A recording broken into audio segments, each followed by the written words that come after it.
If it's important to you, you'll find a way. If not, you'll find an excuse.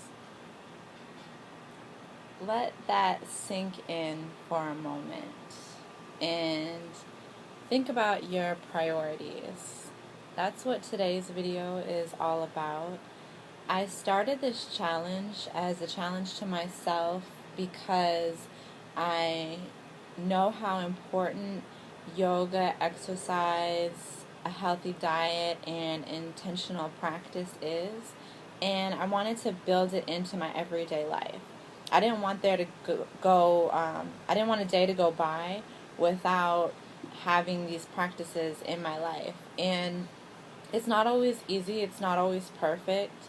You know, some days I don't get to do my workout, my yoga, my my intentional meditation.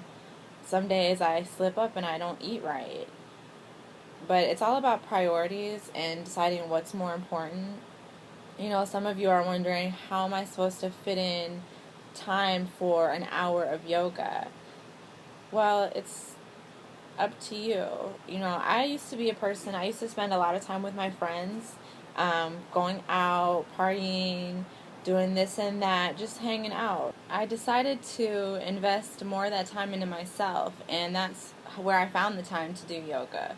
You know, if you get off work and you come home, you can sit in front of the TV for an hour watching Real Housewives, or you can live your real life and sit and watch a yoga video, or just do your own practice. Just meditate.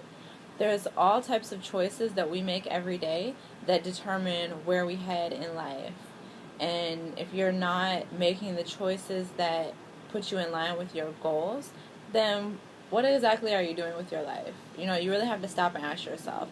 And I don't mean to be harsh. I'm never harsher with anybody else than I am with myself. So that's why I started this challenge with me, to show you guys that it can be done, and that, you know, it's all about the choices we make. You know, lately I've been doing a little bit of emotional eating. My body's not hungry for what I'm eating. My body isn't craving those things, but my mind is, my emotions are.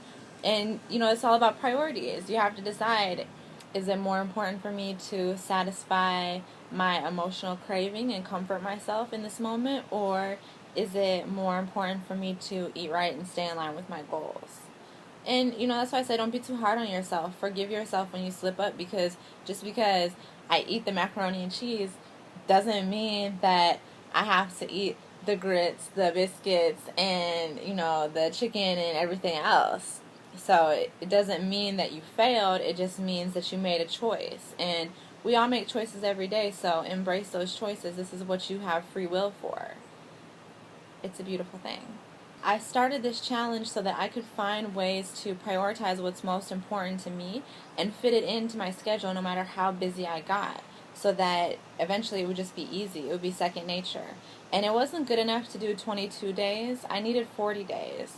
It's not enough to create a habit. I want to sustain those healthy habits, keep them going, and integrate them fully into my lifestyle, so that there's no separation between what I'm doing and who I am. And when you are able to get in the flow of your life, really strip away all your defense mechanisms, all those toxic emotions, other people's energy and stress and opinions, and get down to the essence and core of who you are, then you're living your life fully on your own terms, and no one can take that away from you.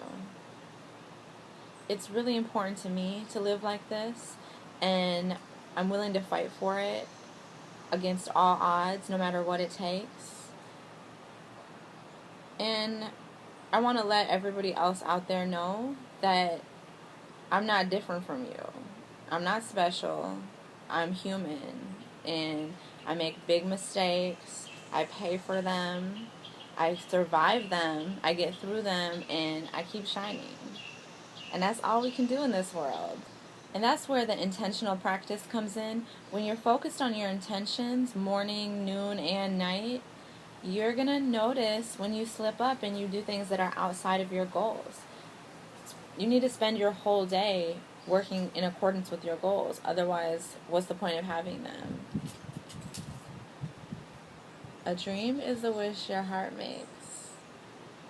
And the dreams that we see in our sleep, we can see in real life. It just takes focus, patience, faith, and dedication, and hard work, which we all have the ability to do. So I really encourage you all to focus on your priorities, make things a priority, and don't talk yourself out of things. You know, how often have you heard someone say, well, I want to do this, but I just don't know because this and this and this and this and this and this and this and this. Well, that's your self-doubt talking, and you want to shut that voice up. Just put it on mute and speak louder. Speak louder with positivity. Speak blessings over your life. Speak blessings over the lives of your friends, family, and loved ones, and let everybody know that they can have everything that they want. Support the people in your life that are doing positive things, and love the people that love you. Focus on yourself and focus on growing your potential and growing your personal power. We can't lose. Love you all. See you next time. Bye.